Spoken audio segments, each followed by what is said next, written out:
ਵਾਹਿਗੁਰੂ ਜੀ ਕਾ ਖਾਲਸਾ ਵਾਹਿਗੁਰੂ ਜੀ ਕੀ ਫਤਿਹ। ਅੱਜ ਅਸੀਂ ਆਪ ਜੀ ਦੇ ਨਾਲ ਭਗਵਾਨ ਬਾਬਾ ਸ਼੍ਰੀ ਚੰਦਰ ਮਹਾਰਾਜ ਜੀ ਦੇ ਜੀਵਨ ਬਾਰੇ ਕੁਝ ਵਿਚਾਰ ਕਰ ਰਹੇ ਹਾਂ ਕਿ ਸ਼੍ਰੀ ਗੁਰੂ ਨਾਨਕ ਦੇਵ ਜੀ ਦੇ ਵੱਡੇ ਸੁਪੁੱਤਰ ਭਗਵਾਨ ਬਾਬਾ ਸ਼੍ਰੀ ਚੰਦਰ ਮਹਾਰਾਜ ਜੀ ਦਾ ਜਨਮ ਭਾਦਰੋਂ ਸੁਦੀ 9ਵੀਂ 1551 ਬਿਕਰਮੀ ਨੂੰ ਸੁਲਤਾਨਪੁਰ ਲੋਧੀ ਜ਼ਿਲ੍ਹਾ ਕਪੂਰਥਲਾ ਪੰਜਾਬ ਵਿੱਚ ਹੋਇਆ। ਕਹਿੰਦੇ ਹਨ ਕਿ ਉਸ ਟਾਈਮ ਰਾਜ ਦੇ ਨਸ਼ੇ ਵਿੱਚ ਅੰਨੇ ਹਾਕਮ ਪ੍ਰਜਾ ਗਊ ਗਰੀਬ ਨੂੰ ਬਹੁਤ ਦੁਖੀ ਕਰ ਰਹੇ ਸਨ ਤੇ ਥਾਂ ਥਾਂ ਤੇ ਬਹੁਤ ਹੀ ਅਤਿਆਚਾਰ ਹੋ ਰਿਹਾ ਸੀ। ਅਤੇ ਉਸ ਵਕਤ ਸਾਹਿਬ ਸ਼੍ਰੀ ਗੁਰੂ ਨਾਨਕ ਦੇਵ ਜੀ ਦੇ ਘਰ ਮਾਤਾ ਸੁਲੱਖਣੀ ਜੀ ਦੀ ਕੁੱਖੋਂ ਬਾਲ ਜਤੀ ਰਿੱਧੀਆਂ ਸਿੱਧੀਆਂ ਦੇ ਮਾਲਕ ਭਗਵਾਨ ਬਾਬਾ ਸ਼੍ਰੀ ਚੰਦਰ ਮਹਾਰਾਜ ਜੀ ਦਾ ਪ੍ਰਕਾਸ਼ ਹੋਇਆ। ਉਸ ਵਕਤ ਸਾਹਿਬ ਸ਼੍ਰੀ ਗੁਰੂ ਨਾਨਕ ਦੇਵ ਜੀ ਮਹਾਰਾਜ ਆਪਣੀ ਭੈਣ ਬੀਬੀ ਨਾਨਕੀ ਜੀ ਦੇ ਕੋਲ ਹੀ ਰਹਿੰਦੇ ਸਨ ਅਤੇ ਇਹ ਖਬਰ ਭਾਈ ਜੈ ਰਾਮ ਜੀ ਨੇ ਨਾਨਕੇ ਦਾਦਕੇ ਪਰਿਵਾਰ ਪੱਖੋਂ ਕੇ ਬਟਾਲੇ ਵਿੱਚ ਜਾ ਦਿੱਤੀ ਅਤੇ ਜ਼ਿਲ੍ਹਾ ਗੁਰਦਾਸਪੁਰ ਤੋਂ ਨਾਨਾ ਮੂਲ ਚੰਦ ਅਤੇ ਨਾਨੀ ਚੰਦੋ ਰਾਣੀ ਵੀ ਆ ਗਏ। ਤਲਵੰਡੀ ਤੋਂ ਬਾਬਾ ਕਾਲੂ ਜੀ ਅਤੇ ਦਾਦੀ ਤ੍ਰਿਪਤਾ ਜੀ ਵੀ ਆ ਪਹੁੰਚੇ। ਗੁਰੂ ਸਾਹਿਬ ਜੀ ਦੇ ਨਾਨਕੇ ਔਰ ਦਾਦਕੇ ਪਰਿਵਾਰ ਇਕੱਠੇ ਹੋ ਗਏ ਅਤੇ ਆਣ ਕੇ ਸਾਰਿਆਂ ਨੇ ਇੱਕ ਦੂਜੇ ਨੂੰ ਵਧਾਈਆਂ ਦਿੱਤੀਆਂ। ਪਿਤਾ ਕਾਲੂ ਜੀ ਬਹੁਤ ਪ੍ਰਸੰਨ ਹੋਏ।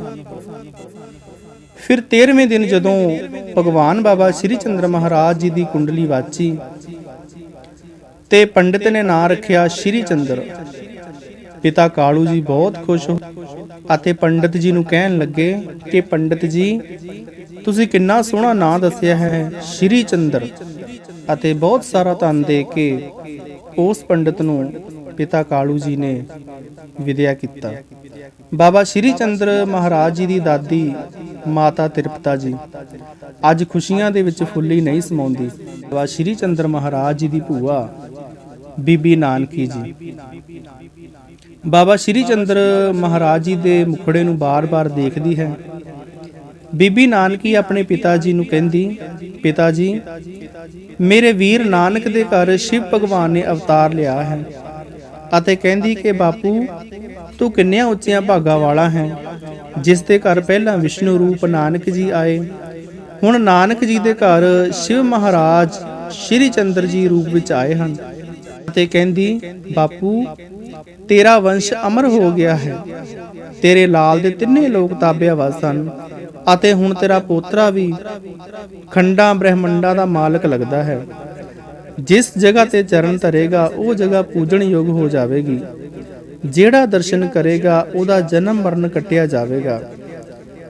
ਅਤੇ ਬੇਬੇ ਨਾਨਕੀ ਜੀ ਕਹਿੰਦੀ ਹੈ ਕਿ ਅੱਜ ਮੇਰਾ ਸ਼ਹਿਰ ਸੁਲਤਾਨਪੁਰ ਕੋਹੇ-ਨੂਰ ਬਣ ਚੁੱਕਾ ਹੈ। ਬਾਬਾ ਸ਼੍ਰੀ ਚੰਦਰ ਮਹਾਰਾਜ ਜੀ ਦੀ ਜਨਮ ਭੂਮੀ ਸੁਲਤਾਨਪੁਰ ਤੋਂ ਇੰਦਰਪੁਰੀ, ਦੇਵਪੁਰੀ, ਖੰਡ ਬ੍ਰਹਮੰਡ ਕੋਟਾਨਵਾਰ ਸਦਕੇ ਜਾ ਰਹੇ ਹਨ। ਦੇਵਤੇ ਫੁੱਲਾਂ ਦੀ ਵਰਖਾ ਕਰ ਰਹੇ ਹਨ ਅਤੇ ਆਪਣਾ ਆਪਣਾ ਪਿਆਰ ਸਤਿਕਾਰ ਦਰਸਾ ਰਹੇ ਹਨ। ਅੱਜ ਮਾਤ ਲੋਕ ਵਿੱਚ ਸੱਚ ਹੀ ਸੱਚਖੰਡ ਦਾ ਰੂਪ ਬਣ ਚੁੱਕਾ ਹੈ।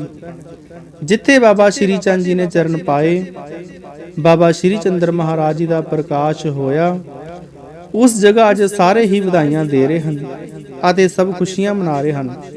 ਜਿਨ੍ਹਾਂ ਮੇਰੇ ਭਗਵਾਨ ਜੀ ਦੇ ਦਰਸ਼ਨ ਕੀਤੇ ਉਹਨਾਂ ਨੂੰ ਭਗਵਾਨ ਸ਼ੰਕਰ ਜੀ ਦੇ ਦਰਸ਼ਨ ਜ਼ਰੂਰ ਹੋਏ। ਕੰਨੀ ਮਾਸ ਦਾ ਮੁੰਦਰਾ, ਸਿਰ ਤੇ ਸੁਨਹਿਰੀ ਬਾਵਰਾਨਾ। ਇਤਿਹਾਸ ਦੱਸਦਾ ਹੈ ਕਿ ਮਾਤਾ ਸੁਲੱਖਣੀ ਜੀ ਨੂੰ ਪਹਿਲਾਂ ਹੀ ਬਾਬਾ ਸ਼੍ਰੀ ਚੰਦਰ ਮਹਾਰਾਜ ਜੀ ਦੇ ਜਨਮ ਤੋਂ ਸ਼ਿਵ ਭਗਵਾਨ ਜੀ ਦੇ ਦਰਸ਼ਨ ਹੋਏ ਹਨ। ਇਸ ਲਈ ਬਾਬਾ ਸ਼੍ਰੀ ਚੰਦਰ ਮਹਾਰਾਜ ਜੀ ਨੂੰ ਸ਼ਿਵਾ ਦਾ ਅਵਤਾਰ ਮੰਨਿਆ ਜਾਂਦਾ ਹੈ।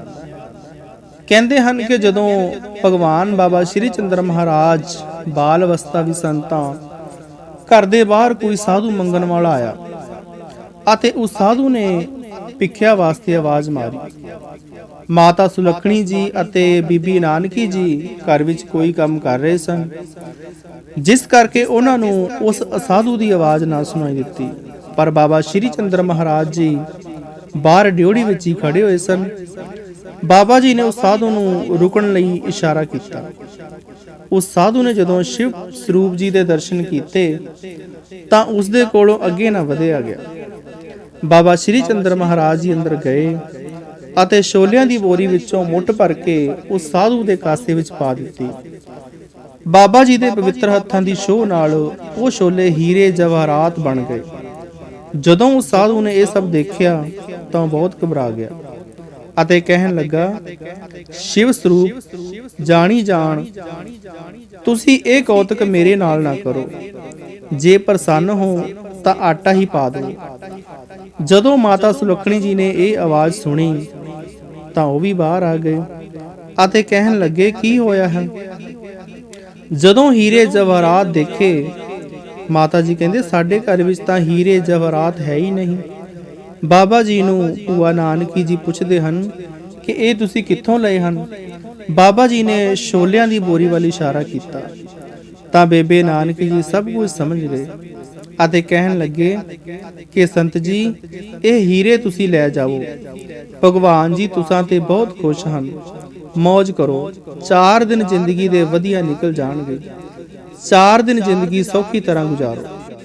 ਇਹ ਸੁਣ ਕੇ ਉਹ ਸਾਧੂ ਨੇ ਬਾਬਾ ਸ਼੍ਰੀ ਚੰਦਰ ਜੀ ਦੇ ਅੱਗੇ ਸੀਸ ਝੁਕਾ ਦਿੱਤਾ ਅਤੇ ਜਾਂਦੇ ਹੋਏ ਕਿਹਾ, ਸਭਨਾ ਜੀਆਂ ਕਾ ਇਕ ਦਾਤਾ, ਸੋ ਮੈਂ ਵਿਸਰ ਨਾ ਜਾਈ। ਇੱਥੇ ਹੀ ਬਸਨੀ ਬਾਬਾ ਸ਼੍ਰੀ ਚੰਦ ਜੀ ਲਗਭਗ 7 ਸਾਲ ਦੀ ਉਮਰ ਦੇ ਸਨ ਜਦੋਂ ਸ੍ਰੀ ਗੁਰੂ ਨਾਨਕ ਦੇਵ ਜੀ ਮਹਾਰਾਜ ਜਗਤ ਤਾਰਨ ਵਾਸਤੇ ਤੁਰ ਪਏ ਅਤੇ ਸਾਹਿਬ ਸ੍ਰੀ ਗੁਰੂ ਨਾਨਕ ਦੇਵ ਜੀ ਮਹਾਰਾਜ ਬਾਬਾ ਸ਼੍ਰੀ ਚੰਦ ਜੀ ਨੂੰ ਬੀਬੀ ਨਾਨਕੀ ਜੀ ਦੀ ਝੋਲੀ ਵਿੱਚ ਪਾ ਕੇ ਉਸ ਦਾ ਪੁੱਤਰ ਬਣਾ ਕੇ ਚਲੇ ਗਏ, ਕਿਉਂਕਿ ਬੀਬੀ ਨਾਨਕੀ ਜੀ ਦੀ ਕੋਈ ਔਲਾਦ ਨਹੀਂ ਸੀ। ਉਸ ਸਮੇਂ ਲਖਮੀ ਦਾਸ ਜੀ ਬਹੁਤ ਛੋਟੀ ਉਮਰ ਦੇ ਸਨ ਅਤੇ ਉਹ ਮਾਤਾ ਸੁਲੱਖਣੀ ਜੀ ਦੇ ਨਾਲ ਆਪਣੇ ਨਾਨਕੇ ਚਲੇ ਗਏ ਸਨ। ਬਾਬਾ ਸ਼੍ਰੀ ਚੰਦਰ ਮਹਾਰਾਜ ਜੀ ਬਚਪਨ ਤੋਂ ਹੀ ਸਮਾਧੀ ਲਾ ਲੈਂਦੇ ਸਨ ਅਤੇ ਸਾਹਿਬ ਸ੍ਰੀ ਗੁਰੂ ਨਾਨਕ ਦੇਵ ਜੀ ਮਹਾਰਾਜ ਵਾਂਗ ਕਰਤਾਰ ਦੇ ਚਰਨਾਂ ਵਿੱਚ ਸੁਰਤੀ ਜੋੜੀ ਰੱਖਦੇ ਸਨ। ਬਾਬਾ ਸ਼੍ਰੀ ਚੰਦ ਜੀ ਨੇ ਭੁੱਲੇ ਭਟਕੇ ਜੀਆਂ ਨੂੰ ਉਪਦੇਸ਼ ਦੇ ਕੇ ਸਿੱਧੇ ਰਾਹ ਤੇ ਪਾਇਆ। ਬਾਬਾ ਸ਼੍ਰੀ ਚੰਦ ਜੀ ਕਈ ਵਾਰ ਬਾਲਕਾਂ ਦੇ ਨਾਲ ਖੇਡਦੇ ਖੇਡਦੇ ਸਮਾਧੀ ਲਾ ਕੇ ਬੈਠ ਜਾਂਦੇ ਅਤੇ ਕਈ ਵਾਰ ਅਲੋਪ ਹੋ ਜਾਂਦੇ। ਬਾਲਕ ਇਹ ਕੌਤਕ ਵੇਖ ਕੇ ਹੈਰਾਨ ਹੋ ਜਾਂਦੇ ਸਨ। ਇੱਥੇ ਹੀ ਬਸ ਨਹੀਂ, ਬਾਬਾ ਸ਼੍ਰੀ ਚੰਦ ਜੀ ਦੂਰ ਦੂਰ ਜੰਗਲਾਂ ਵੱਲ ਨਿਕਲ ਜਾਂਦੇ ਅਤੇ ਧੂਣਾ ਲਾ ਕੇ ਸਮਾਧੀ ਵਿੱਚ ਬੈਠੇ ਰਹਿੰਦੇ। ਬਾਬਾ ਸ਼੍ਰੀ ਚੰਦ ਜੀ ਦੇ ਧੂਣੇ ਤੇ ਸ਼ੇਰ, ਚੀਤੇ, ਕਈ ਜੰਗਲੀ ਜਾਨਵਰ ਬਾਬਾ ਜੀ ਦੇ ਧੂਣੇ ਲਾਗੇ ਬੈਠ ਜਾਂਦੇ ਅਤੇ ਜਿੱਥੇ ਬਾਬਾ ਸ਼੍ਰੀ ਚੰਦ ਜੀ ਨੇ ਇਨਸਾਨਾਂ ਨੂੰ ਰਾਹੇ ਪਾਇਆ, ਉੱਤੇ ਹੀ ਨਾਲ ਹੀ ਪਸ਼ੂਆਂ ਅਤੇ ਖੁੰਖਾਰ ਜਾਨਵਰਾਂ ਨੂੰ ਵੀ ਆਪਣੀ ਸ਼ਕਤੀ ਦੁਆਰਾ ਪਿਆਰ ਦਾ ਸਬਕ ਦਿੱਤਾ। ਬਾਬਾ ਸ਼੍ਰੀ ਚੰਦਰ ਮਹਾਰਾਜ ਰਿੱਧੀਆਂ ਸਿੱਧੀਆਂ ਦੇ ਮਾਲਕ ਸਨ। ਕਈ ਵਾਰ ਲੋਕਾਂ ਨੇ ਜਾ ਕੇ ਬੇਬੇ ਨਾਨਕੀ ਜੀ ਨੂੰ ਦੱਸਿਆ ਕਿ ਤੁਹਾਡਾ ਨਿੱਕਾ ਜਿਹਾ ਬਾਲਕ ਹਾਥੀਆਂ ਸ਼ੇਰਾਂ ਨਾਲ ਜੱਫੀਆਂ ਪਾ ਕੇ ਕਈ ਪ੍ਰਕਾਰ ਦੀਆਂ ਖੇਡਾਂ ਕਰਦਾ ਹੈ, ਜਿਸ ਤੋਂ ਘਬਰਾ ਕੇ ਕੁਝ ਬੰਦੇ ਬਾਬਾ ਸ਼੍ਰੀ ਚੰਦ ਜੀ ਨੂੰ ਲਿਆਉਣ ਵਾਸਤੇ ਜੰਗਲ ਵੱਲ ਭੇਜ ਦਿੱਤੇ। ਉਹਨਾਂ ਦੇਖਿਆ ਬਾਬਾ ਸ਼੍ਰੀ ਚੰਦ ਜੀ ਦੇ ਧੂਣੇ ਦੇ ਇਰਦ ਗਿਰਦ ਸ਼ੇਰ, ਚੀਤੇ ਅਤੇ ਸੱਪਾਂ ਦੇ ਬਹੁਤ ਸਾਰੇ ਝੁਰਮੁਟ ਪਏ ਹਨ ਅਤੇ ਸਭ ਜਾਨਵਰ ਬਾਬਾ ਜੀ ਦੀ ਹਜ਼ੂਰੀ ਵਿੱਚ ਬੈਠੇ ਬਾਬਾ ਜੀ ਵੱਲ ਤੱਕ ਰਹੇ ਹਨ। ਇਦਾਂ ਲੱਗ ਰਿਹਾ ਸੀ ਜਿੱਦਾਂ ਸਾਰੇ ਜਾਨਵਰ ਬਾਬਾ ਜੀ ਦੇ ਨਾਮ ਵਿੱਚ ਰੰਗੇ ਹੋਣ ਤੇ ਸਮਾਧੀਆਂ ਲਾਈ ਬੈਠੇ ਹੋਣ। ਇਹ ਕੌਤਕ ਵੇਖ ਕੇ ਬਾਬਾ ਜੀ ਨੂੰ ਜੋ ਬੰਦੇ ਲੈਣ ਗਏ ਸਨ ਉਹ ਡਰ ਕੇ ਵਾਪਸ ਆ ਗਏ ਅਤੇ ਰਾਸਤੇ ਦੇ ਵਿੱਚ ਗੱਲਾਂ ਕਰਦੇ ਹਨ, ਇਹ ਕੋਈ ਮਹਾਨ ਸ਼ਕਤੀ ਹੈ ਜੋ ਇਸ ਸੰਸਾਰ ਵਿੱਚ ਆਈ ਹੈ, ਜਿਸ ਦੇ ਪਾਸ ਬੈਠ ਕੇ ਐਡੇ ਬਲੀ ਅਤੇ ਜ਼ਹਿਰੀਲੇ ਜਾਨਵਰ ਹਾਜ਼ਰੀ ਭਰ ਰਹੇ ਹਨ।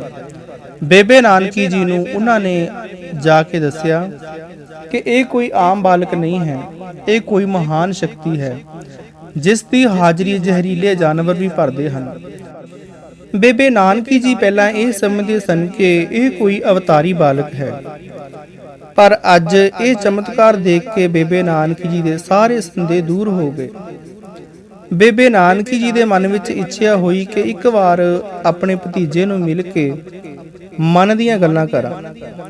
ਭੂਆ ਜੀ ਦੇ ਅੰਤਰੀ ਫੁਰਨੇ ਨੂੰ ਜਾਣ ਕੇ ਦੂਜੇ ਦਿਨ ਹੀ ਬਾਬਾ ਸ਼੍ਰੀ ਚੰਦ ਜੀ ਨੇ ਭੂਆ ਜੀ ਨੂੰ ਆਣ ਦਰਸ਼ਨ ਦਿੱਤੇ ਅਤੇ ਕਹਿਣ ਲੱਗੇ, ਦੱਸੋ ਕਿਸ ਲਈ ਯਾਦ ਕਰ ਰਹੇ ਸੀ?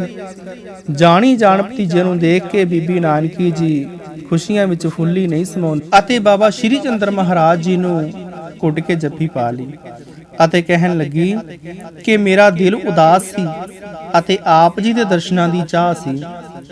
ਇਹਨੇ ਨੂੰ ਸਾਰੀਆਂ ਗੁਆਂਢਣਾ ਆਂਢਣਾ ਅਤੇ ਹੋਰ ਲੋਕ ਇਕੱਠੇ ਹੋ ਗਏ। ਬਾਬਾ ਜੀ ਦੇ ਦਰਸ਼ਨ ਕੀਤੇ ਅਤੇ ਬਾਬਾ ਜੀ ਨੇ ਸਾਰਿਆਂ ਨੂੰ ਆਸ਼ੀਰਵਾਦ ਦਿੱਤਾ ਅਤੇ ਕਿਹਾ ਕਿ ਦੁਨੀਆ ਦੇ ਸਭ ਪਦਾਰਥ ਝੂਠੇ ਹਨ ਅਤੇ ਦੁੱਖ ਰੂਪ ਹਨ। ਸੰਸਾਰ ਦਾ ਮੋਹ ਦੁੱਖਾਂ ਦਾ ਘਰ ਹੈ। ਮਾਇਆ ਨਾਗਣ ਹੈ। ਇਸ ਦਾ ਡੰਗ ਜਿਸ ਨੂੰ ਲੱਗੇਗਾ ਉਹਦਾ ਨਰਕਾਂ ਤੋਂ ਬਚਣਾ ਮੁਸ਼ਕਿਲ ਹੈ। ਬਾਬਾ ਸ਼੍ਰੀ ਚੰਦ ਜੀ ਕਹਿਣ ਲੱਗੇ, ਅਸੀਂ ਇਸੇ ਲਈ ਸਭ ਪਦਾਰਥਾਂ ਨੂੰ ਅਤੇ ਘਰ-ਬਾਰ ਛੱਡ ਦਿੱਤਾ ਹੈ। ਸਾਰਾ ਸੰਸਾਰ ਮੇਰਾ ਪਰਿਵਾਰ ਹੈ ਅਤੇ ਸਾਰਾ ਸੰਸਾਰ ਹੀ ਦੁਖੀ ਹੈ। ਇੰਨੀ ਗੱਲ ਕਹਿ ਕੇ ਬਾਬਾ ਸ਼੍ਰੀ ਚੰਦ ਜੀ ਫਿਰ ਜੰਗਲਾਂ ਨੂੰ ਚਲੇ ਗਏ। ਬਾਬਾ ਸ਼੍ਰੀ ਚੰਦ ਜੀ ਕਾਬਲ, ਸਿੰਧ, ਹੈਦਰਾਬਾਦ, ਚੰਬਾ, ਕਸ਼ਮੀਰ, ਅਫਗਾਨਿਸਤਾਨ ਅਤੇ ਦੂਰ ਦੂਰ ਜੰਗਲਾਂ ਵਿੱਚ ਜਾ ਕੇ ਅਨੇਕਾਂ ਕੌਤਕ ਦਿਖਾਏ। ਅਭਿਮਾਨੀਆਂ ਦੇ ਮਾਣ ਚਕਨਾਚੂਰ ਕੀਤੇ। ਬਾਬਾ ਸ਼੍ਰੀ ਚੰਦ ਜੀ ਨੇ ਦੁਖੀਆਂ ਗਰੀਬਾਂ ਨੂੰ ਗਲੇ ਲਗਾ ਕੇ ਉਹਨਾਂ ਦੀ ਸਹਾਇਤਾ ਕੀਤੀ ਅਤੇ ਪਾਪਾਂ ਦਾ ਨਾਸ਼ ਕਰਕੇ ਧਰਮ ਦੇ ਝੰਡੇ ਬੁਲੰਦ ਕੀਤੇ। ਬਾਬਾ ਸ਼੍ਰੀ ਚੰਦ ਜੀ ਨੇ ਰਹਿਣ ਵਾਸਤੇ ਸਾਰੇ ਜੀਵਨ ਵਿੱਚ ਕੋਈ ਕੁਟੀਆ ਨਹੀਂ ਬਣਾਈ। ਬਾਬਾ ਸ਼੍ਰੀ ਚੰਦ ਜੀ ਦੀ ਉਮਰ 151 ਸਾਲ ਦੀ ਸੀ। ਬਾਬਾ ਸ਼੍ਰੀ ਚੰਦ ਜੀ ਬਾਲ ਬ੍ਰਹਮਚਾਰੀ ਅਤੇ ਦੁਨੀਆ ਨੂੰ ਸਿੱਧੇ ਰਾਹੀਂ ਪਾਉਣ ਵਾਲੇ ਸਨ। ਵਾਹਿਗੁਰੂ ਜੀ ਕਾ ਖਾਲਸਾ, ਵਾਹਿਗੁਰੂ ਜੀ ਕੀ ਫਤਿਹ।